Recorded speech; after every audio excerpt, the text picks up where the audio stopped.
Next news में आपका बहुत बहुत स्वागत है। मैं हूं आपके साथ अबरारुल हक रहमान। दर्शकों, क्या मनीष सिसोदिया को लेकर के अब अभिषेक मनु सिंघवी वो तमाम बड़े प्लान बना रहे हैं जिसके आधार पर उनकी जीत जो है बिल्कुल सुनिश्चित मानी जा रही है।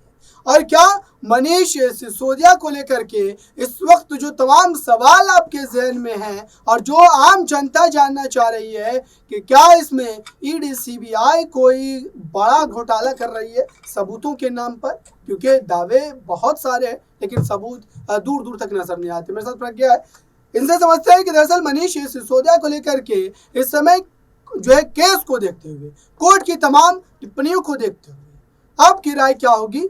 कब तक मनीष सिसोदिया को बड़ी राहत मिलती नजर आएगी?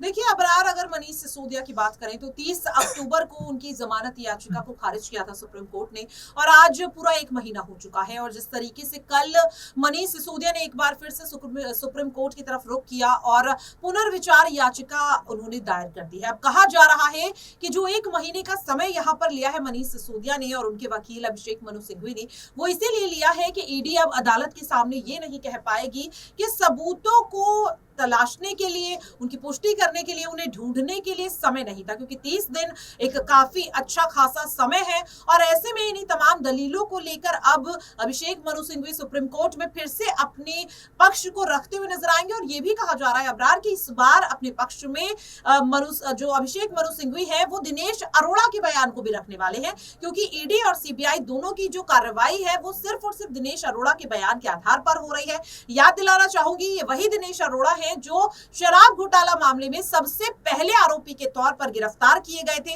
और सरकारी गवाह बनने के आधार पर अब वो मनीष सिसोदिया को इस पूरे मामले में फंसाते हुए नजर आ रहे हैं। तो जाहिर तौर पर अभिषेक मनु सिंघवी अब इस बात की तह तक जाने की कोशिश करेंगे कि दिनेश अरोड़ा के बयान के अलावा ईडी सीबीआई के पास आखिरकार और क्या ठोस सबूत है जिसके आधार पर वे बार बार मनीष सिसोदिया की जमानत याचिका का विरोध करती हुई अलग अलग अदालतों में नजर आ रही है। बिल्कुल दर्शकों, इस समय जो है मनीष सिसोदिया वाला केस काफ़ी ज़्यादा सेंसिटिव है और जाहिर सी बात है कि जब से उन्हें पत्नी से मिलने का समय दिया गया था, परिवार से मिलने का समय दिया गया था, उसके बाद ही इस तरीके की चर्चाएं होने लगी कि मनीष सिसोदिया को अब इस मामले में जो है राहत मिलती हुई भी नजर आ सकती है। आखिरी सवाल ये रहेगा कि आखिरकार मनीष सिसोदिया के खिलाफ अगली सुनवाई में ईडी क्या सबूत जो है पेश कर सकती है?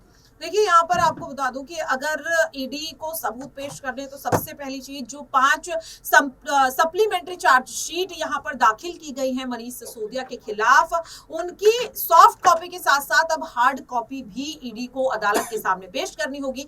और यहाँ पर जो नोटिस जारी किया था सुप्रीम कोर्ट ने ईडी के खिलाफ के उसमें उन्हें जवाब दाखिल करना था कि आखिरकार मनीष सिसोदिया की इस पूरे घोटाले में किस तरह से संलिप्तता है और आखिरकार वो क्या ठोस सबूत है जिनके आधार पर ईडी इस पूरी कार्रवाई को अंजाम दे रही है। और इन्हीं तमाम सवालों के जवाब ईडी अब अगली सुनवाई में सुप्रीम कोर्ट के सामने अपने जवाब के तौर पर रखेगी। और ऐसे में ये देखना काफी अहम होगा कि क्या सुप्रीम कोर्ट उस जवाब से संतुष्ट हो पाएगा या नहीं।